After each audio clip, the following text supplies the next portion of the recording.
Alors moi, je suis Josépha Porret, je suis responsable du développement territorial chez Ronalpia depuis 3 ans maintenant, et je travaille au sein de Ronalpia, du coup, qui est une association, loi 1901 et qui a pour, mission de détecter, sélectionner et accompagner les entreprises sociales de la région Auvergne-Rhône-Alpes.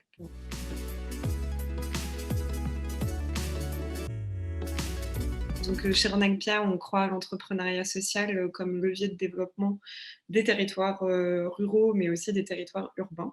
Donc, notre métier, c'est d'accompagner ceux qui, osent entreprendre au service des fragilités, que ce soit des fragilités individuelles ou territoriales. Donc nous, on a une dimension, régionale aujourd'hui qui nous permet de travailler en coopération avec, différentes typologies d'acteurs, que ce soit, des acteurs, privés, publics ou institutionnels, pour pouvoir, créer et fédérer des écosystèmes, propices au développement des entrepreneurs sociaux. Et du coup, je pourrais revenir un petit peu, après peut-être sur, les enjeux de notre développement dans les territoires ruraux, qui a commencé en 2017, partant à la fois, d'un constat, terrain, donc des entreprises sociales, des porteurs de projets qui nous sollicitaient pour, accompagner les porteurs de projets, pour se faire accompagner directement. Donc ça représentait, 25 des appels à pro des porteurs de projets au moment de nos appels à candidature à l'échelle régionale sur le programme incubation, donc pour accompagner les porteurs de projets en phase de création. Et puis, des demandes aussi plus précises de certains territoires, de voir, Ronalpia, atterrir, on va dire, sur le territoire pour pouvoir accompagner les porteurs de projets, de leur communauté de communes, de leur département, ou autre. Ronalpia est une association, lyonnaise, on va dire, à l'origine, qui a été créée, en 2013, puis à Grenoble en 2016 et à Saint-Étienne en 2017. Et depuis, 2018, on travaille sur notre essaimage, dans les territoires ruraux, donc qui a mobilisé, une partie de l'équipe, du coup, en temps, en moyens humains et aussi en moyens financiers. Donc en temps, on a mis 3 ans, pour, développer nos activités dans les territoires ruraux avec, des expérimentations dès la première année, notamment dans l'ouest, lyonnais en partenariat avec 2 collectivités, et puis, dans la Drôme.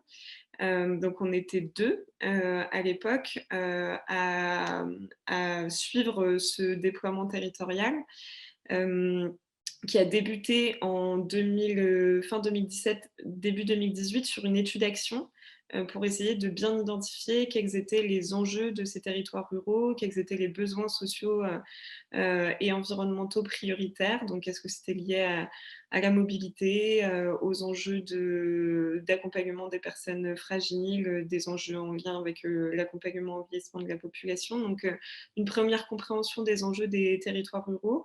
Une deuxième étape plutôt sur, qui était déjà, en présence, localement, on va dire, en termes de structure d'accompagnement, parce que notre enjeu, c'était vraiment de mailler le territoire en termes d'accompagnement et pas de démultiplier les solutions auprès des entrepreneurs et de permettre ce parcours, lisible.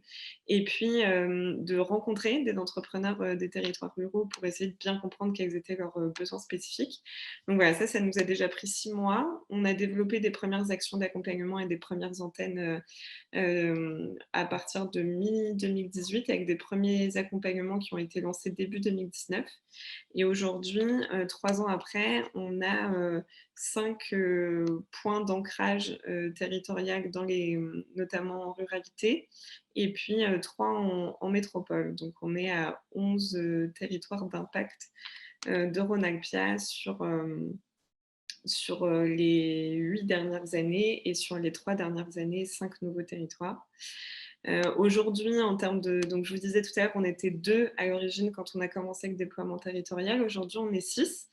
6 personnes qui sont dans les territoires ruraux et qui, coordonnent les dispositifs d'accompagnement. Et du coup, moi et une de mes collègues en lien avec le développement territorial directement. Et la dernière question, il me semble que c'était sur, les enjeux financiers. On a eu, pour commencer, ce développement dans les territoires ruraux, un soutien de la région et de BPI, qui nous ont permis d'expérimenter et de trouver, la meilleure, ingénierie pour accompagner ces porteurs de projets, sur cette typologie de territoire.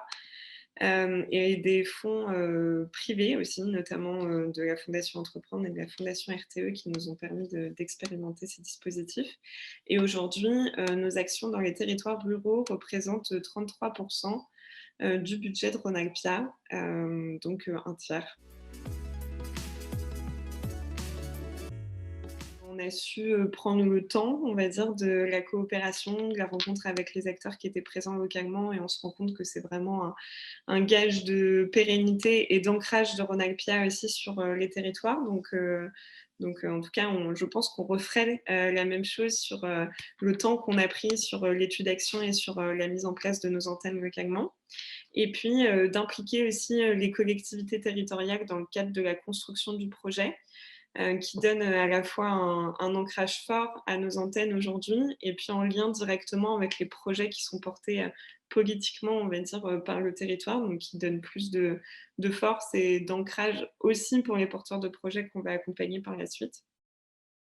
Et puis ensuite, en termes de gouvernance locale, on a mis en place ce qu'on appelle des comités territoriaux pour regrouper toutes les structures d'accompagnement qui sont présentes sur nos différents territoires d'action pour toujours adapter notre solution en fonction des besoins qui sont présents localement.